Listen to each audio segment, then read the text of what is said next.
name is Ward Serrill. I'm a filmmaker from the Seattle area, Washington State. Why did you start this project, TreeStory?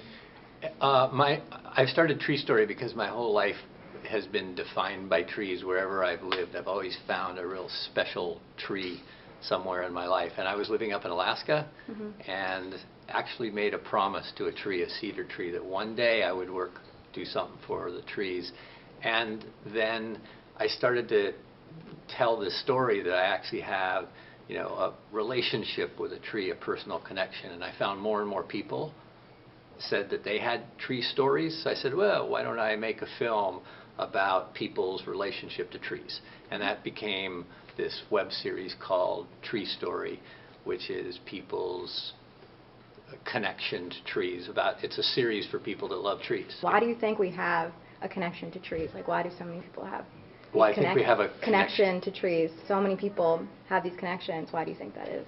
I think we have a deep connection to trees because we're related to them in a profound way. I think that literally, as we breathe, the trees breathe that in. As they breathe out, we breathe that in. And forever we've used trees for shelter and food and clothing and medicine and nurturance. And the original churches were held in the groves under trees.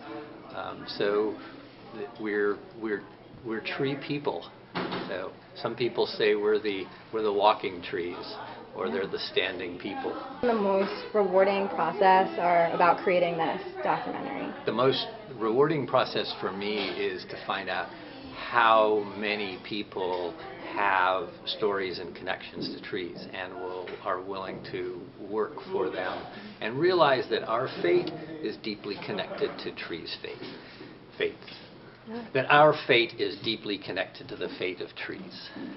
So, have you started to see change inspired by this documentary? So, this isn't yet a documentary. Okay, what we're doing is we're starting a web series, and we're going to put out a series of mini documentaries. What I found out is that what we do in certain cities is we host a night of tree stories, an evening of tree stories, so people get together. And the most amazing thing is that people, if you get a room full of people and say, do you have a story about a connection with a tree? Hands will go up in the room, and people will tell often stories for the first time about childhood or some deep connection they had. I guess just starting the idea that if we can build awareness around people's connection to one tree, maybe that'll expand to stewardship for trees more collectively.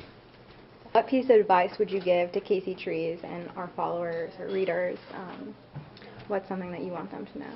Well, my advice to Casey Trees is keep doing what you're doing. Because it's amazing. I go through this city and I've never been in a place I've seen more variety of trees.